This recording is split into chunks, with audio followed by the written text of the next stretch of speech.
Bismillahirrahmanirrahim. Assalamualaikum warahmatullahi wabarakatuh.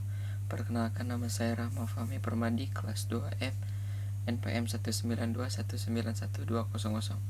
Pada kali ini saya akan membahas sedikit tentang matkul telah kurikulum, yang dimanapun ada materinya prinsip pengembangan kurikulum, dua pengembangan kurikulum, faktor-faktor yang mempengaruhi pengembangan kurikulum, artikulasi dan hambatan kurikulum, model-model pengembangan kurikulum. Langsung saja ke materi yang pertama, prinsip-prinsip pengembangan kurikulum. Ada beberapa prinsip ya di sini. Yang pertama, prinsip relevasi. Secara internal, bahwa kurikulum memiliki relevasi di antara komponen-komponen kurikulum, tujuan, bahan, strategi, organisasi, dan evaluasi.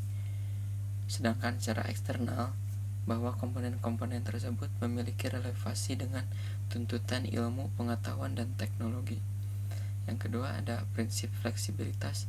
Dalam pengembangan kurikulum mengusahakan agar yang dihasilkan memiliki sifat luas, lentur, dan fleksibel dalam pelaksanaannya.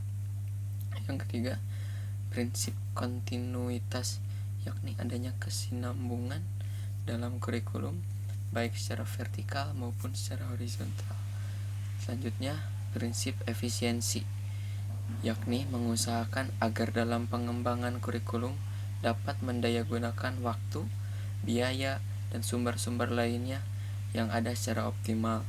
Yang terakhir, prinsip efektivitas, yakni mengusahakan agar kegiatan pengembangan kurikulum mencapai tujuan tanpa kegiatan yang mubazir, baik secara kualitas maupun kuantitas. Yang materi kedua, ada pengembangan kurikulum.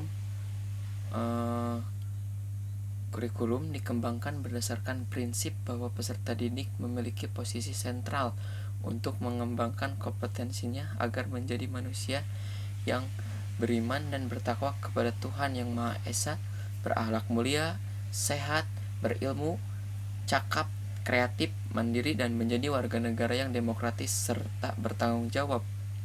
Untuk mencapai tujuan tersebut, pengembangan kompetensi peserta didik disesuaikan dengan potensi, perkembangan, kebutuhan, dan kepentingan peserta didik serta tuntunan lingkungan. Nah, yang materi ketiga ada faktor-faktor yang mempengaruhi pengembangan kurikulum. Yang pertama ada perguruan tinggi. Perguruan tinggi setidaknya memberikan dua pengaruh terhadap kurikulum sekolah. Yang pertama, dari segi pengembangan ilmu, pengetahuan, dan teknologi yang dikembangkan dengan perguruan tinggi umum. Yang kedua, dari segi pengembangan ilmu, pendidikan, dan keguruan serta penyiapan guru-guru lembaga pendidikan, tenaga kependidikan. Yang keduanya masyarakat. Yang ketiganya sistem nilai. Nah, berdasarkan analisis, bukan hanya 3 faktor yang merupakan faktor-faktor yang mempengaruhi pengembangan kurikulum. Yang diantaranya ada filosofis, psikologis, sosial budaya, politik, pembangunan negara dan perkembangan dunia, dan terakhir ilmu dan teknologi atau iptek.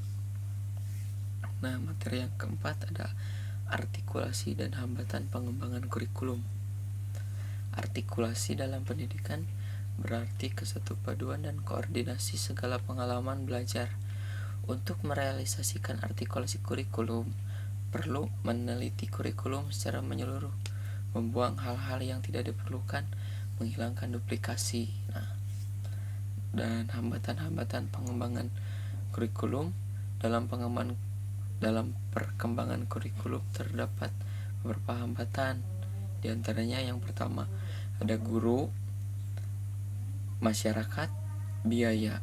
Nah, yang pertama guru kurang berpartisipasi dalam pengembangan kurikulum.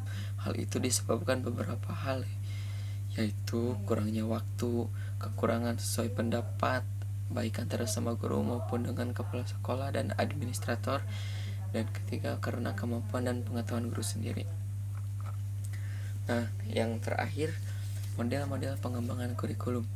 Yang pertama ada administrasi model, grassroots model, Beckham model, Lalu ada Tabas Inverted Model, The Demonstration Model, Roger Interpretational Relation Model, The Systemic Action Research Model, Emerging Technical Model, dan model Olivia